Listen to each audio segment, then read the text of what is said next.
Agora há pouco a gente falava aqui para vocês sobre o PL da dosimetria. Agora eu quero olhar para o outro lado que pode envolver o PL da dosimetria, que é a candidatura do senador Flávio Bolsonaro, que diz que é uma decisão irreversível depois de visitar o pai, o ex-presidente Jair Bolsonaro. Vou retomar minha conversa com a Nelly, que vai trazer mais informações para a gente agora. Então quer dizer que aquela possibilidade de se abrir mão por um preço não é mais uma alternativa para Flávio Bolsonaro agora, hein, André Nelly?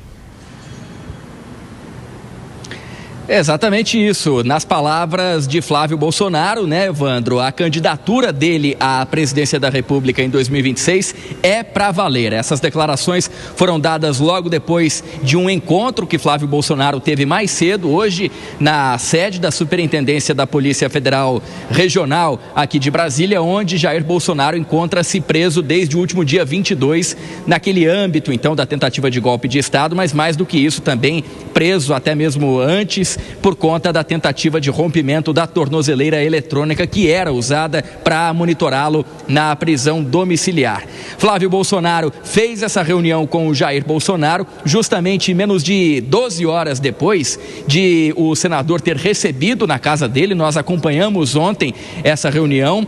Os presidentes dos partidos de centro e centro-direita foram até a casa de Flávio Bolsonaro. Então, Antônio Rueda, presidente do União Brasil, também Ciro Nogueira, presidente do Partido Progressistas, além, é claro, de Valdemar da Costa Neto, presidente do Partido Liberal, o PL, que é o partido de Flávio Bolsonaro e de Jair Bolsonaro. A única ausência foi de Marcos Pereira, presidente do Republicanos, ele que alegou ter outros compromissos no mesmo período, mas a gente sabe, a gente destaca aqui também que, na verdade, o Republicanos tem uma preferência pelo nome de Tarcísio Gomes de Freitas para candidatura aqui ao Palácio do Planalto no ano que vem, apesar de Tarcísio já ter se manifestado publicamente com apoio a Flávio Bolsonaro. Então, após essa reunião de hoje cedo com o Jair Bolsonaro na sede da Superintendência da Polícia Federal aqui de Brasília, o senador Flávio Bolsonaro garantiu que a candidatura dele não tem nenhum tipo de condicional e que é, nas palavras dele, para valer.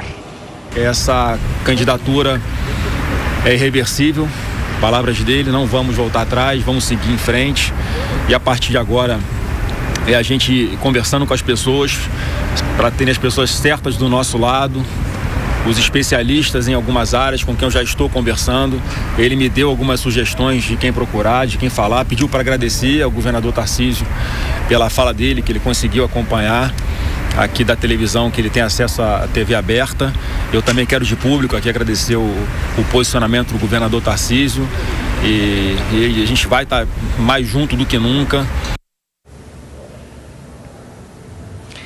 E o senador Flávio Bolsonaro, agora pré-candidato à presidência da República, afirmou também que Jair Bolsonaro ainda tem a expectativa de que o projeto de lei da anistia, do perdão aos condenados pela participação no 8 de janeiro de 2023 e também ao próprio chamado núcleo crucial da trama golpista, que essa anistia tenha avanço no Congresso Nacional, segundo ele, em cumprimento a tudo aquilo que foi prometido por Hugo Mota, presidente da Câmara dos Deputados, e por Davi Alcolumbre, presidente do Senado. É uma coisa que deixa ele bastante angustiado, porque o próprio presidente Bolsonaro ouviu do Hugo Mota, ouviu do Davi Alcolumbre o compromisso de pautar em anistia, e ele está dizendo que quer acreditar na palavra dos dois até o último momento, porque isso tem que ser apreciado esse ano ainda. E mais uma vez, o que a gente pediu para eles lá atrás e que eles não cumpriram até agora, é que paute. Não pode o debate ser interditado, só pauta se houver o compromisso que vai ser a tal da dosimetria, senão não pauta. Quer dizer, quem está interditando esse debate é o relator. Então fica aqui mais um pedido para o relator Paulinho da Força. Não pode ser a palavra final dele, a palavra final tem que ser do plenário.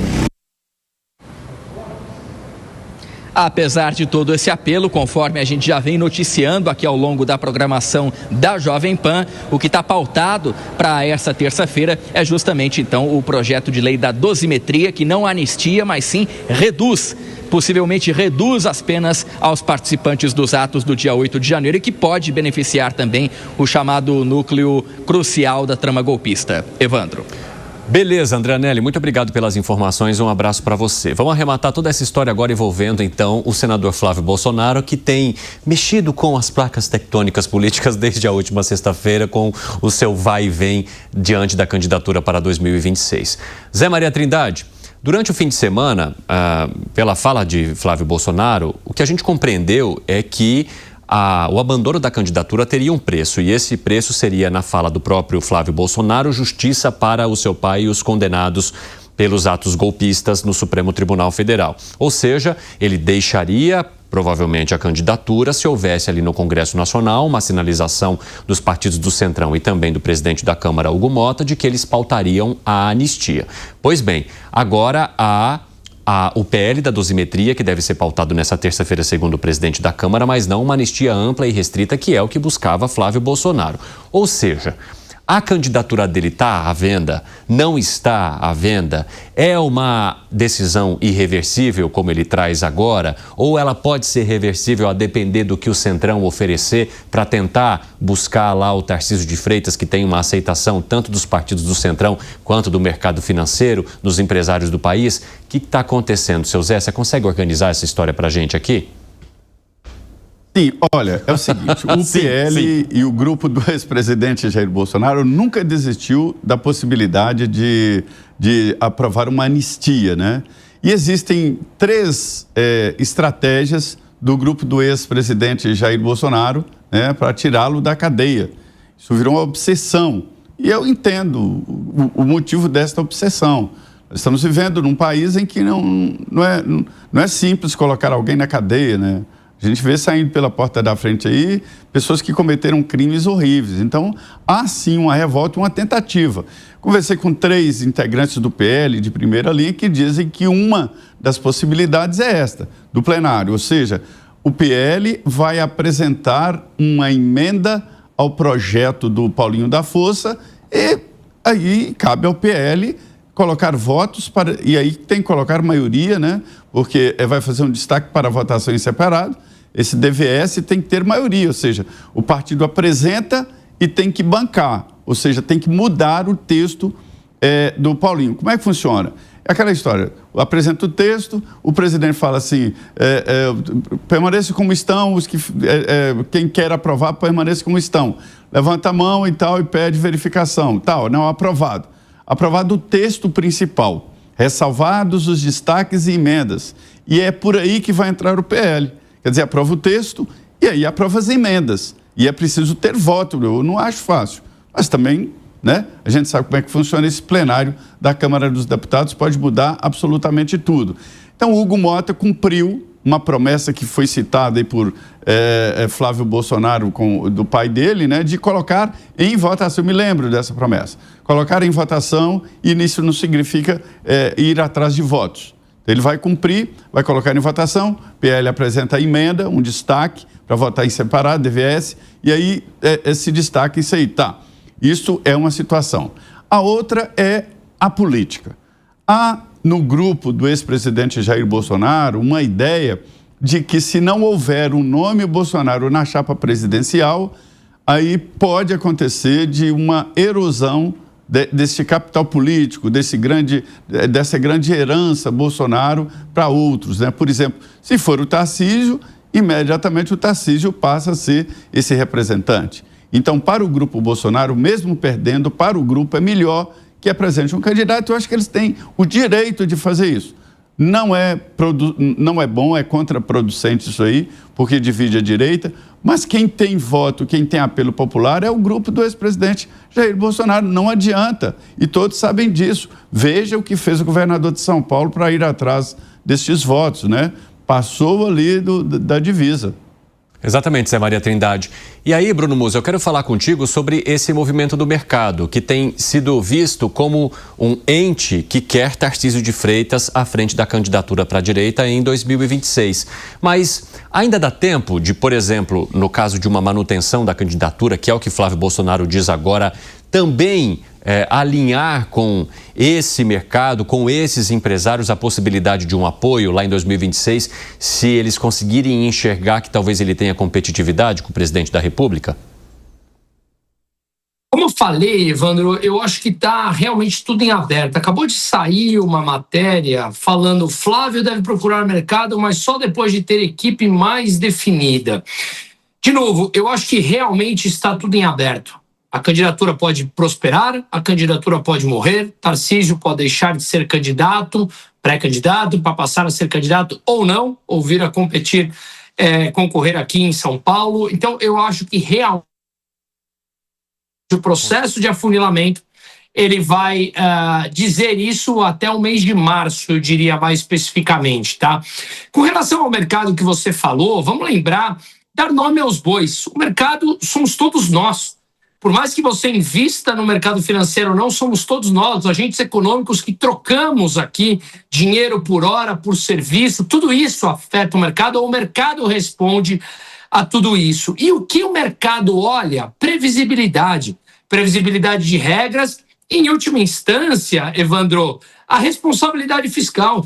Porque gastar menos do que você ganha deveria ser uma condição obrigatória. Caso contrário, você vai se endividar, sua moeda perde valor, isso é inflação que prejudica os mais pobres, estimula o intervencionismo, que gera maiores problemas na economia no médio e no longo prazo, que faz com que as pessoas tenham que viver do próprio Estado e não produzir, e o país vai ficando para trás ao longo dos anos, uma vez que a produtividade fica completamente estagnada. Então, no fundo, aqui, o que nós precisamos é uma coisa simples: responsabilidade, que deveria ser simples, mas não é. Hoje, cálculos matemáticos, e me desculpe, espectro político e ideológico, não cabe questionar a matemática.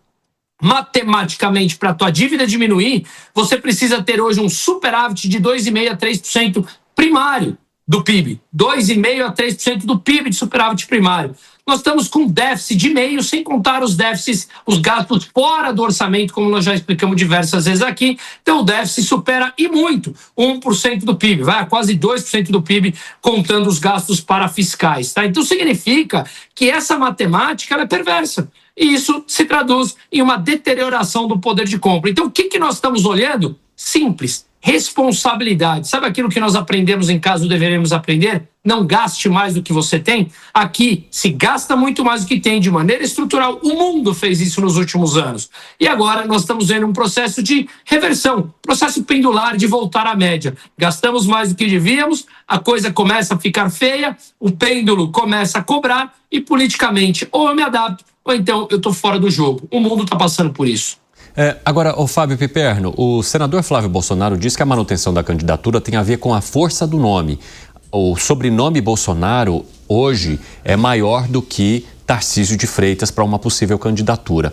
Lá atrás eu lembro que você trouxe uma análise aqui no nosso 3 em 1 de que uma das estratégias que poderiam ser a aposta do PL para 2026, não tendo Jair Bolsonaro à disposição, seria montar uma chapa com o nome Bolsonaro, porque só o nome Bolsonaro já atrairia milhares de votos que querem essa chapa à frente no país, independentemente de quem está com o primeiro nome. O importante é ter o sobrenome, Bolsonaro. Você acha que essa estratégia de Flávio, então, pode servir agora para aumentar esse apoio à candidatura no começo do ano?